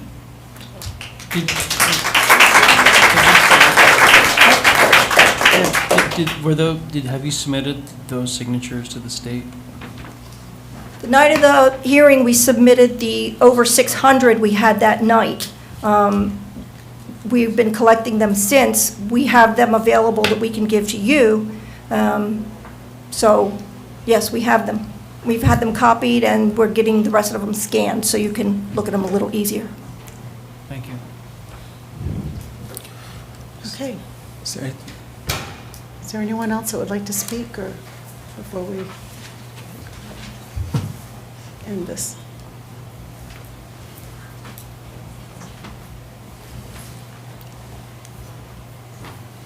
So sorry, I just came in. I thought the meeting was at 7:30. So I have no idea what you've been talking about. My name is Nancy Hathaway. I live in Surrey, and I'm a psychotherapist. I've worked in a lot of jails in Massachusetts and Waldo County. I'm sorry I missed everything that everyone said. What I'm planning to say is that obviously there's a courthouse that's being planned, and it seems like it's important. I won't argue with that. And also there are residents. We want to support families, and there's a neighborhood that apparently has been designated for the placement of a courthouse. So what I'd like to say is that both seem important. So how can we meet both? How can we have the new courthouse and respect families and take care of families? And it doesn't seem like that location is respectful to our families.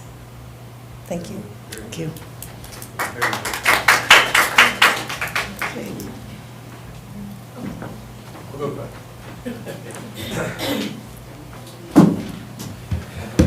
What's that? No, I had also a very long speech, but we'll save that because I think you've addressed a lot. I said before, my name's Jay, and I bought 98 Surrey Road from John Moore, who stepped out, but who I think a lot of you know. When John sold me the property, he said that I actually hadn't made the highest offer, which I thought was very interesting. And when I asked him why, he told me it was because the other offer had been from a developer, and he didn't want to see his house get torn down, plot, stripped apart, and all of that gone, right? That's kind of what we're looking at west of the Surrey Road. I've really worked on the property. I put pretty much all my money into it. I think my fiance would argue too much. She's not here, but she would definitely say that. And frankly, I think it would be very sad to lose something that's so beautiful. I think the way that you guys have the city laid out is wonderful. You have downtown, you have High Street, you have Big Box, you have the Woodlawn, you have the library, you have everything. And you start taking west of the Surrey Road or west of the Union River and tearing it down, the courthouse is just the first domino to fall. Like, I want to keep the property, I want my kids to play there, I want to enjoy it. With the courthouse next to me, if it's not me, what's the next person going to do with it? What's going to happen? And yes, I do live next door, so that is why it's important to me. I don't think that's an illusion, but I think all of you have a great opportunity to really advocate for something that will make, the next 100 years proud of the courthouse. Right? You look at that courthouse, it's a spectacular building, gorgeous architecture. You add on to that, I think people's kids and kids and kids are going to be very happy. I think if you take it down, you start taking down west of the Union River, I think you're left with a very different Ellsworth in the future, long after I will care about it. And, I just wanted to thank you for putting this time together and for your understanding. I think you've done a great job outlining the other, 50 bullet points I had on here about neighborhood zoning, protecting existing neighborhoods. I don't think I need to read that, but, thank you again for your time and your thoughtfulness as well. Thank you. Can I just say something very quickly? I'm shy, so I'm going to be very quick. My name is Gretchen Chauncey. I live at 70 Surrey Road. And I bought my home, I think it was 6 years ago. And I was out mowing, and this lovely man stopped by and handed me a blue sign that said no courthouse in my neighborhood. I was like, what courthouse? So I think since this kind of not so great development for me and my property has come up, one of the surprising nice things that happened is that I found it really is a community. It really is a neighborhood. People really care about each other, and they care about what happens in the neighborhood. So that's all I wanted to say.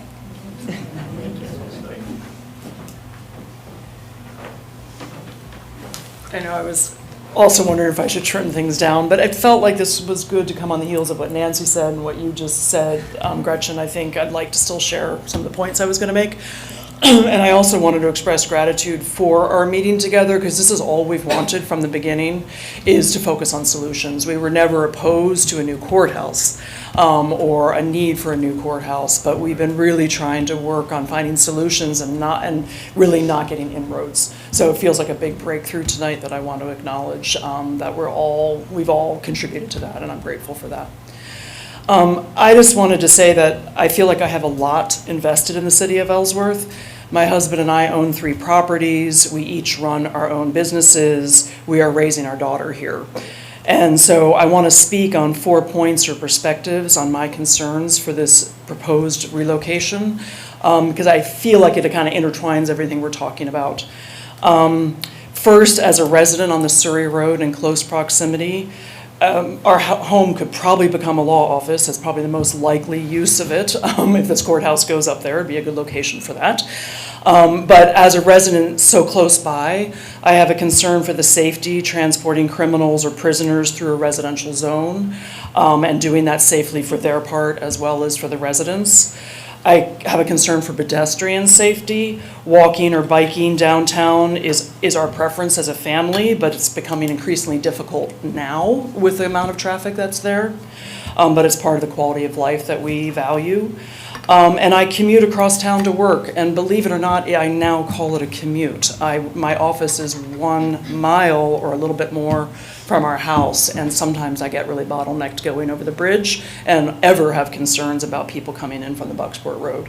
So as a taxpayer, I already expressed my concerns about redundancy in services and cost to the city and stuff like that. A second point or perspective that I have is as a mother. So ditto everything I just said about the effects of raising a child in that neighborhood as it changes, but also modeling. And a couple things. In our involvement with this work, I believe that our 14-year-old has learned about civic involvement and activism. She walked around with us getting petitions and signatures for that, and really participating in a democratic process. So I want her to know that her voice can make a difference, and that we're truly government for the people. And perhaps on a national level, we may not be so sure of that anymore, but I would really like to believe that in our locality, in our towns, that is something that we still value as community. I also wanted to say, at some risk of people having a different point of view, is that she, at the age of 11, she created a position for herself in the Ellsworth Historical Society, and she's the first junior board member. And she herself wrote a letter to the editor that really led, I think, directly to the preservation of the Old County Jailhouse. And while some people have said, oh, if that little girl, not knowing that she was our daughter, hadn't written that letter and hadn't gotten, all the funding to keep that building, there'd be more space for the current site to expand into. I think it's actually modeling preservation and conservation and the value of preserving a downtown. So I feel like as a mother that these are values that I want my child to have, and she took it on at quite a young age. I wanted to also say, as a business owner, that I already struggle with the congestion on the thoroughfares around town. I value timeliness for my appointments, both my patients and myself. And so the amount of congestion that already exists on roads in Ellsworth is a concern, and many of my patients come down from the Blue Hills Peninsula, so that would interfere with that. I also have witnessed where my businesses and my residences, many infrastructure challenges. I already said the water main breaks, lots of flooding on Oak Street where my business is. The city has a lot on their hands right now to deal with changes from climate and accommodating new structures. So a building of the size of the proposed courthouse has me concerned about the burden on those services. And then lastly, the point I wanted to make is as a doctor. Green Ellsworth is really important to me. Walking, biking around town, thinking about the health of the citizenry, the health of our lawyers, walking from their offices to their different locations. That's really important. That's what gives vibrancy to a town. So not only for the health of our citizens, but maintaining that vital downtown core.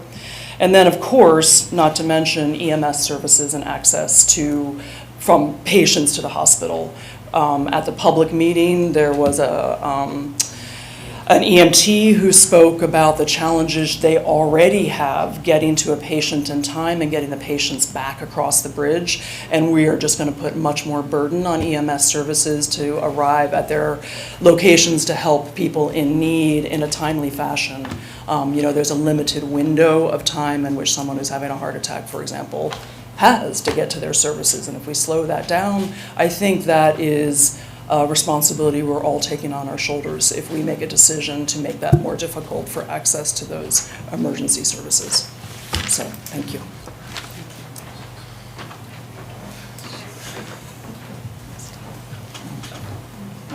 I'd just like to say, and very briefly, that I've watched the group meet every week. So on the side, my wife has been greatly involved with this. I have not. sort of just hearing things that were going on, we heard a lot tonight about what the state might do, and I realized the state can be, a formidable opponent. But I think tonight was mostly about us reaching out to you and seeing where you stood, and I just wanted to say that I know I'm leaving feeling greatly heartened by the fact that, not that you're just on our, I won't say that you're on our side, but that you're willing to look at other options and not just rubber stamp this.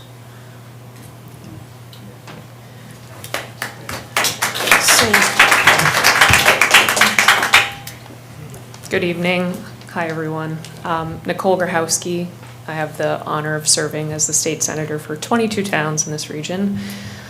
Most important and central, which I think is Ellsworth because it's my hometown, as you and many of you know. I just wanted to say thank you to the city council. And I know we throw around the term state a lot, but I want to be clear with folks that are here that it's a very large organization. The legislature is separate from the judicial branch, is separate from the executive branch, and we are intertwined. But I do think it's just important to realize that there are people everywhere and every level of government that are listening and are trying to do the best that they can within the large organizations they're a part of. I did sponsor the bond to pay for a new courthouse in Hancock County, Somerset County, and Androscoggin County. And I'm proud of that because I think we do really need a new courthouse here, and I know those other regions do as well. And I would say that if we can find an alternative, if there's something that is better for this city, better for the businesses, the neighborhood, the families, the traffic, all the things we've talked about, that I have no problem sponsoring another bond to see if it does cost more to develop the site that people are interested in, wherever it may be, whether it's the current site, someplace on another road. I'm happy to do that. I'm happy to advocate for the resources we need to do this right for our community. Certainly that would be a ways off because the legislature is part-time. So it does mean that there can't be a fast solution in terms of funding, but it also means that there's time to try to find something that I could advocate for to my colleagues, that it's worth spending a little bit of extra money, like has happened in other courthouse modifications. They have been more expensive, and we have paid for that as a state. So I'm happy to do that. And as always, I just have asked the judicial branch, can you just look at alternatives, with an open mind? And that's really what I've asked of them. I'm glad to hear that the communications with the city so far have seemed to be open, and I will continue to encourage them to do that. But if anyone here does think I have any kind of magic wand, I'm really sorry to say that I don't. But I will, I continue to try to bring information to them as well. But I want to say this conversation has been really helpful. I think every point that each one of you made about how we could do this better is well taken. And I think the city is in a really good position to have that conversation with the state and to try to solve the problem, because you have professional staff, you have people with knowledge, you have a legal team. These are all things that all of us are trying to do but don't really have. So the fact that it sounds like you're willing to put resources toward a solution that's more amenable to the community is really something that I appreciate, and I want to say thank you because it's work that I can't do on behalf of the people that I also represent. So thank you for representing them well, making it possible for us all to do that job together. Nicole, I've got a question for you. As a representative of the state, how do you feel the state has handled this situation in buying the property before they've done what they should have and spent the money on it overpriced? Thank you for the question. It's challenging for me because it's, as I think Charlie said, if this was a private developer, I wouldn't have had a say either, and I didn't have a say. They don't ask for the judicial branch does not ask for my permission to operate as they see fit within their legal jurisdiction. I do know that they had a small amount of money left from previous bonding. That was what allowed them to buy the property. They didn't even have enough money left on top of that, is what they've told me. to do all the planning, which is why there's literally no additional planning. There's no money to do that planning. So was that the best way to do things? Probably not. Is that what they did? Yes. Do we need to just move forward with that fact and do the best we can, as Steve said, to find a solution? Yes, because that's where we are now. Thank you very much. I have one question for you, Nicole. If I may. As a city, I'm allowed to, as a city, are we dealing with the correct people at the state level, or do you know? I think so. Yeah, I think we are. Yeah, for now, we're dealing with the correct people, and Well, if the I reason felt I ask is sometimes in sales, you think you've sold something and you're dealing with the wrong people. And so I'm asking, just a straight question is, you know, are these the people? Could there be more people from the state come to the table? I don't know, but I'd hate to think that there's 5 people that you're dealing with and find out that there should have been a 6th one sitting at the table. I think it's a great question. The judicial branch is a large organization, but predominantly their function is judges, sergeant-at-arms, like people for security, all these things. There's not a lot of people within the judicial branch that are dealing with a physical plant and the planning. So I do think that you're within the right group of people, and I don't know specifically who Matt and Charlie have talked with, but there are a couple names that everyone's seen, I think, and get an email, who are the same exact people that I communicate with, so there's not any, I don't have any other leads. If I come up with any, I will communicate those to Charlie. Thank you. You're welcome. Okay, we have one more person, and then we can, thank you. If I may, I'm a bit of an Auslander living in Bar Harbor. Peter Horton, you just heard a very nice presentation from my daughter. My concern is that in Bar Harbor, we are tearing down the elementary school and putting up a new one, apparently. The initial bond offering was $50 million, and the construction estimates have come in, and they are substantially over that amount, and nothing has happened yet. And so I wonder, with the money that, as I understand, is anticipated for this project, how realistic that is if a new building has to be completely put together. Because Connors Emerson School is being torn down, Bar Harbor, and a new school is being built to replace it, and beautifully designed, and all sorts of labs and things like that. But is the money actually realistic in the numbers that have been put for your bond issue, proposed bond issue for the building of the courthouse? And so that's my question. It's a little bit unrelated to the general discussion, but I think it's an important part of the final calculation as it comes down the road. Thank you very much. Thank you very much. Thanks.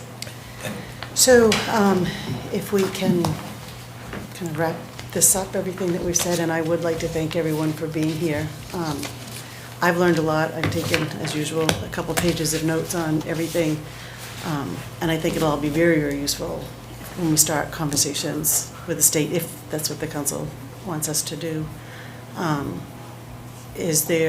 don't know if the best thing to do is to have you, Charlie, lead getting a few of us together. Let's try to sit down and figure out who would be part of the committee to create possible solutions. But I also do think it's important that we have an initial meeting with the state before we just say, here, this is what you can do, that we actually talk with them and say, you know, what is it exactly that made you purchase that property? What is it that you need? I know that they gave us this list, and a lot of it doesn't make sense, and I think it was probably more to provide information than it was to really sit down and think.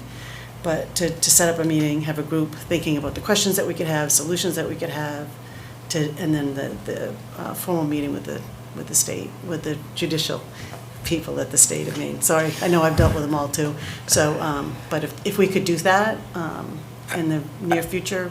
Absolutely. I'm always in next steps to Yeah, conclude some that's- things. So, yeah, I think we'll circle back up as a team, maybe even directly after this meeting. And Michelle, if maybe you could join us for a quick, just a next steps piece. And yeah, I think that's exactly the right direction. Is That would we be great. not have a quorum, but maybe 3 counselors. We do an initial Yeah. meeting, set the guardrails. Here's where we're at. We've kind of had this discussion. Here's where we're at. We want to get to solutions oriented. How open are you to some of these pieces? And then we can report back and communicate with the community. And if there is some amenability to some pieces, then solutions to move forward, then we can start outlining what those will be and how the community would be involved and how the council would be involved and how experts and stakeholders might be involved in that process, which could be contentious as well. And then we'll start thinking about his staff and resources but I don't think I'm happy to have it seems like some guidance here to move forward in that piece. I don't think we need like a council approval on that. We'll just move forward on that meeting and keep everybody updated. Wonderful, okay. Could I just, You get the last word. Thank you. How's that? last word, I feel important. I know. What it is that there is a solution. There's many solutions, but the one main solution would be to architecturally make a courthouse addition to the present one that would be an asset to this city. And that is, even if you took the old design of the one that burnt down, if you use that design and just put it to the side and connected the jail to the side, use the back parking lot of Mrs. Foster's house, you would have a beautiful campus that would be reasonably priced, and you would have everything you would need. And you could use that design. It doesn't have to be this modern glass, ugly looking building. It can be a beautiful architectural building that fits the assets of this town. And that's the main purpose idea about this. Location, we like everyone said, we don't disagree that we need a new courthouse. It's the location is the issue. And I think there's a solution right standing in front of you that local talent can help you with. And I'm just throwing that out there. Maybe in your community, committee, you might want some local talent instead of outside talent from some New York or Aroostook County or whatever, deciding how we want to build this, right? Or throw this out as a solution. That's what I'm trying to say. Thank you very much. Thank you. Thank you. And thank you again, everyone. Could I just push one point? I'd like to say one thing. These situations, sometimes when these meetings close, it kind of dies in importance. Is it possible that we talk about a 45-day time frame where we all have another workshop and talk about what's happened, what hasn't happened? Well, Because otherwise, it just dies. so this is not going to die. I mean, we are sitting here, I don't think that's going to die, and I honestly wouldn't want to put 45 days on here and then come back and say, you know what, we're going to have to wait because we haven't gotten hold of the state, or we're trying to on something like this. It is our word that this is not going to die. We are very, very serious about this. We've had this workshop. Charlie, it's on his. I don't think anybody's ever accused me of being slow on anything. I know, exactly. I don't think I mean, the rest of the council, you can agree or not agree, but I would really just don't want to put a timeline. Now, can we do some kind of something that goes on the Facebook that gives you updates, that tells you, and if you don't see updates, then call us. But that would be great if the communications people could put that on Facebook and give updates. Yeah. That would be great, but please don't. Yeah, I appreciate that. That's what I was wanting to say, was that we need to know that we're going to hear from you, because that's been part of what's so frustrating with the state and some earlier conversations. So Yeah. if we can have that reassurance that this communication will come back to us so that we're kept in a loop and updated and can get involved in the process if needed. I think I can speak for most of us that that's really important. And then if we get more information, we will share it with you, which we have been doing of recent, because we feel like at least there's a door open now that we can talk. So that's great, and we're going to share information with you. We've done so much work on this. Yeah, I think that's great. So perhaps during your, the council meetings, your city manager's report, you could briefly touch on it as well. Okay. Yeah, Yeah, where we for the are next and what council we've been meeting. doing and how we've been meeting and some things like that. And I do personally think it's important to have some of the citizens be part of that communication too. So be Yep. part of the committee with the ideas, because you have given a lot of work. Right? Thank you Wonderful. all. Thank you very much, everyone. I do want